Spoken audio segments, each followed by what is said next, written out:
Assalamualaikum warahmatullahi wabarakatuh. Malam para sedulur YouTube.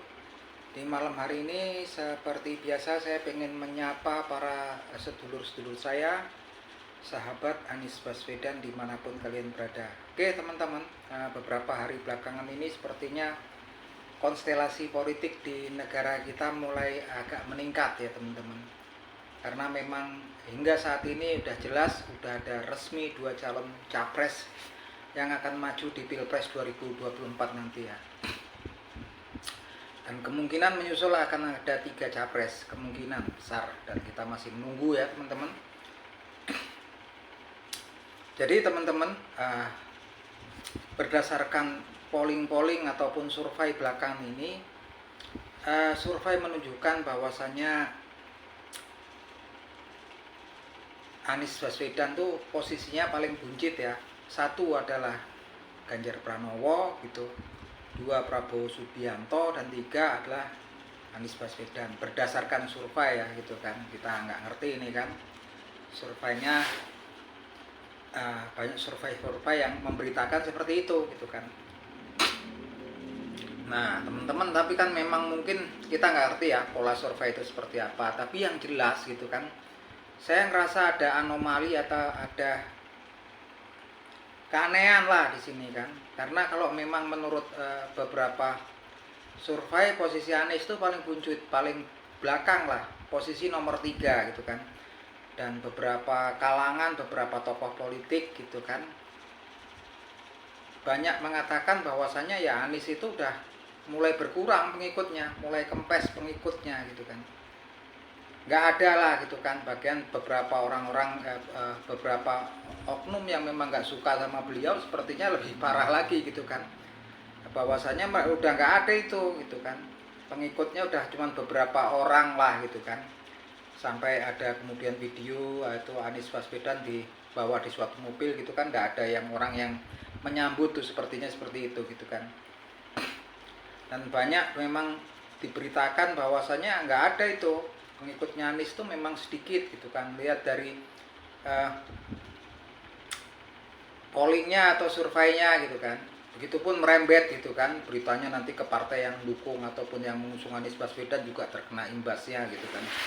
Pemilihnya berdasarkan survei menurun. Nah ini kita nggak tahu pola surveinya dan siapa-siapa yang melakukan survei itu kan, memang kita nggak yang ngerti ya, mungkin yang pihak-pihak yang memang berkompeten, cuman kan kita nggak tahu ya pola survei itu seperti apa. Tapi kalau menurut saya sendiri juga ada hal yang aneh gitu kan. Kalau memang Anies Baswedan itu juga udah nggak ada pengikutnya katanya kan, udah ditinggalkan para pengikutnya gitu kan,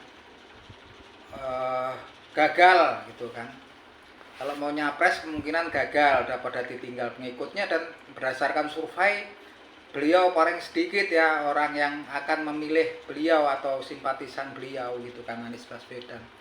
Tapi nyatanya gitu kan, kalau memang dia itu juga pengikutnya sedikit gitu kan, dicerca, nggak bisa kerja segala macem kan, cuman bisa ngomong gitu kan. Tapi yang saya heran gitu kan, hampir semua serangan ya terus saja untuk mendiskreditkan Anies Baswedan gitu kan. Dari mulai ya intoleran, tokoh yang dekat dengan organisasi garis keras gitu kan. Dan yang lebih aneh sekarang malah akhir-akhir ini dari tokoh intoleran lari ya, bahwa Anies Baswedan itu dikatakan bahwa beliau agen barat gitu kan, agen dari Yahudi segala macam. Kan jauh sekali loncatnya gitu kan. Akhir-akhir ini juga kalau saya lihat di komen-komen di video-video saya itu juga ada juga, kalau milih besok kalau bisa orang pribumi gitu kan, jangan keturunan orang asing. Malah kan Anies Baswedan udah kakeknya juga kakeknya lah pahlawan nasional, udah memang udah warga negara Indonesia gitu kan. Dari hal-hal yang saya temuin ini teman-teman, itu merupakan anomali. Kalau memang betul-betul ngapain orang pakai pada nyerang Anies terus gitu kan, mendiskreditkan Anies Baswedan. Sekalipun Anies Baswedan nggak ngerespon ya, udah jelas-jelas dia ngomong sama pendukungnya, kalau noise katanya nggak usah direspon, kalau voice baru kita tanggapi gitu kan. Terus beliau juga dengan arif bijaksananya mengatakan jangan pernah kan kepada sukarelawan untuk menjelek-jelekkan lawan politiknya Anies gitu kan. Jangan pernah menyerang atau menjelek-jelekkan lawan politiknya Anies. Itu pesannya udah sangat jelas gitu kan. Kalau untuk kalau untuk noise gitu kan, cercaan segala macam nggak usah direspon. Nah ini memang positif kan, udah jelas sekali pesannya Anies Baswedan, dan mungkin seharusnya memang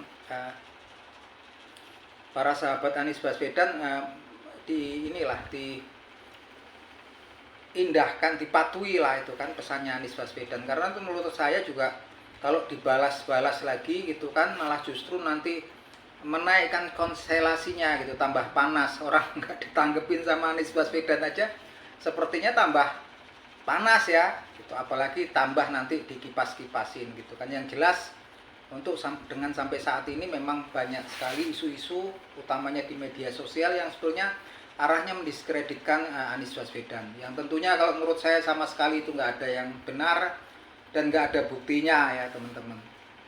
Apapun itu akan hilang dengan sendirinya, tapi itu menunjukkan bahwasannya banyak sekali pihak yang memang semakin kesini sebetulnya semakin gelisah, semakin cemas dengan sepertinya kalau menurut saya popularitas Anies Baswedan ini semakin hari semakin meningkat ya. Yang sebetulnya kalau menurut hemat saya gitu kan, meningkatnya itu justru karena tindakan-tindakan yang mendiskreditkan, menyerang Anies Baswedan gitu kan. Udah jelas semua lapisan masyarakat Indonesia itu untuk sampai saat ini bisa nyaris hampir semua bisa mengakses media sosial gitu kan. Jadi bukan orang yang bodoh semua ya gitu kan. Artinya semua lapisan masyarakat tuh mulai berpikir gitu kan. Dari semula kalau lapisan menengah ke bawah di daerah-daerah tertentu mungkin nggak begitu mengenal sama Anies Baswedan. Mereka kenalnya sekilas kan dari isu-isu yang negatif gitu kan. Tapi kemudian mereka karena pasti bertanya-tanya gitu kan, ini siapa sih, kayak saya sendiri, ini siapa sih orang, walaupun tahu ya sekilas kan. Karena mungkin masyarakat sekarang kan udah agak skeptis ya kalau masalah politik kan. Tapi mungkin rasa penasaran, namanya manusia kayak saya, ini siapa sih orang gitu kan. Orangnya kayaknya nggak pernah kata-katanya kasar gitu kan. Kata-katanya nggak pernah kasar, penuh sopan santun kan kalau ngomong tuh. Sampai kalau ngomong tuh juga ketata semua ya, sepertinya dipikir betul sebelum keluar dari lisannya Anies Baswedan, sehingga kalimat yang keluar, bahasa yang keluar ketika Anies Baswedan tuh komunikasi ataupun pidato itu ya betul-betul pas, enggak dicari celahnya juga susah gitu kan.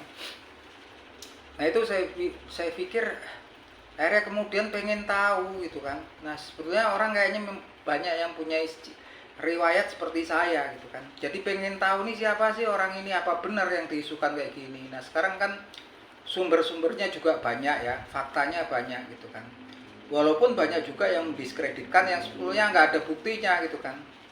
Kayak kemarin ketika ada wawancara ya terhadap relawan Anies Baswedan, ditanya kemudian daripada yang mewawancarai kemudian bertanya gimana pendapatnya kalau ada pendapat Anies Baswedan itu membawa konsep politik identitas dan kemudian dekat dengan kelompok-kelompok garis keras gitu kan, dan kemudian sebagai tokoh yang intoleran, dan kemudian sama relawannya dibalikin gitu kan.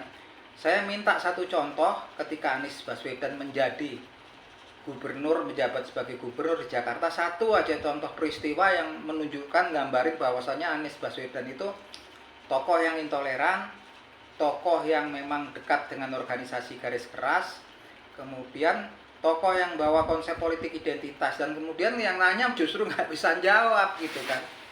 Nah ini sebetulnya kan itu cuma isu-isu ya, dan sebetulnya pastinya juga mereka juga nggak mau sekedar bikin isu kayak gitu, pasti juga ada imbalannya lah untuk mereka gitu kan. Betapa banyaknya orang yang sekarang berlomba-lomba berusaha, kayaknya memang orang-orang itu memang disuruh ya sepertinya kan, memang banyak gitu kan yang memang menyerang atau mendiskreditkan Anies Baswedan. Terlepas dari itu ya teman-teman, saya kasihan ya dengan pihak-pihak yang seperti itu, karena memang pada dasarnya kalau memang takdirnya Anies Baswedan itu jadi berkumpul semua kan, makhluk ciptaan Allah ini berkumpul semua, untuk menggagalkan apa yang udah memang ditakdirkan Allah Subhanahu wa taala, nggak akan bisa, percuma aja gitu kan.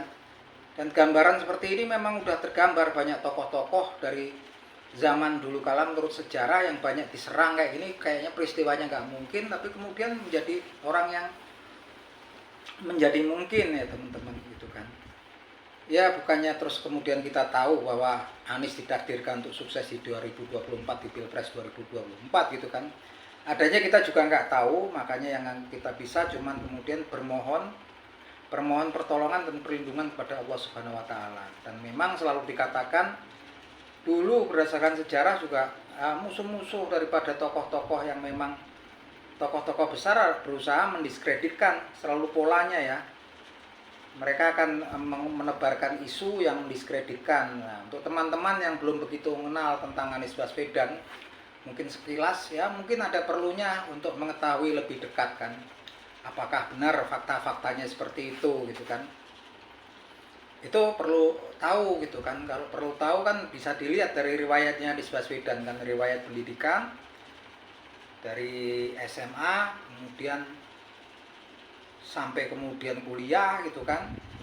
Kuliahnya di mana aja, riwayat pendidikannya seperti apa, kemudian garis keturunannya seperti apa, kemudian rekam jejak ketika dia menjabat suatu jabatan seperti apa gitu kan. Nanti terjawablah di situ kan. Jangan kita cuma lihat mungkin dari sumber-sumber yang meragukan dari orang-orang tertentu, karena memang saat ini kan posisinya kalau di media sosial ada yang pro, ada yang kontra. Nah, yang kontra malah lebih banyak teman-teman. Yang lihat ya itu, kita lihat ya rekam jejaknya, riwayat pendidikan, kemudian riwayat dia pekerjaan gitu kan, dari garis keturunannya, riwayat organisasinya seperti apa gitu kan. Nanti teman-teman baru ngerti gitu kan. Sekilas sekarang juga cari informasi seperti itu mudah ya teman-teman. Nah itu. Jadi dulu kan memang selalu dikaitkan dengan politik identitas, tapi kemudian kalau dikaitkan sama riwayat pendidikannya Anies Baswedan nggak ketemu kan, karena beliau kan nggak sembarangan ya gitu kan.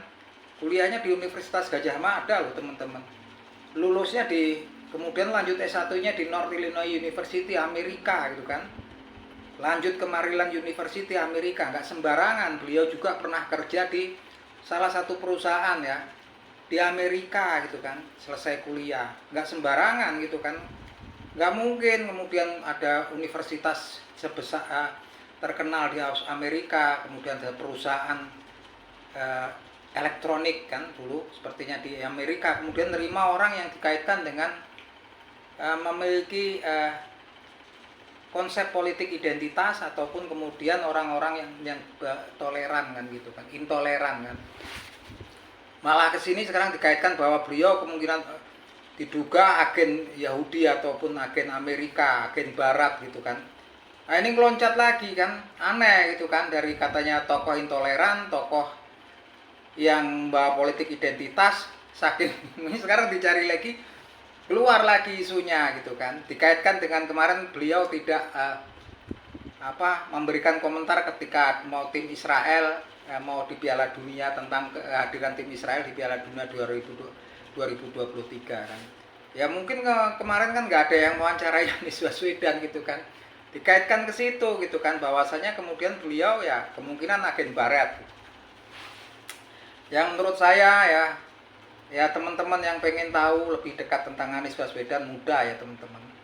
Mudah, kita lihat dari sumber-sumber yang memang kompeten gitu kan. Lihat dulu orang itu kan, orang tuanya, riwayat hidupnya seperti apa, kemudian siapa itu kan, kakek, ayahnya gitu kan, saudara-saudaranya siapa, kemudian apa pendidikannya mana aja gitu kan. Nanti kan ketahuan itu, benang merahnya ketahuan kan.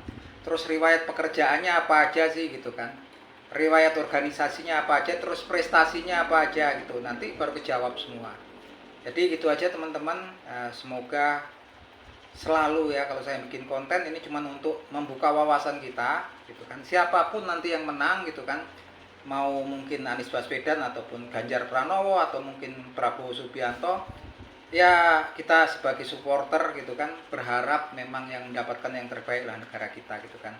Tapi yang terpenting teman-teman, saya berharap walaupun kita mungkin awam itu, kita jadi aja lah orang yang awam politik, tapi jangan sampai kita itu berpikirnya juga awam gitu teman-teman. Oke, gitu aja teman-teman, semoga konten saya ini bisa menambah teman-teman saya, sedulur-sedulur saya di media sosial. Oke, gitu, matur nuwun teman-teman.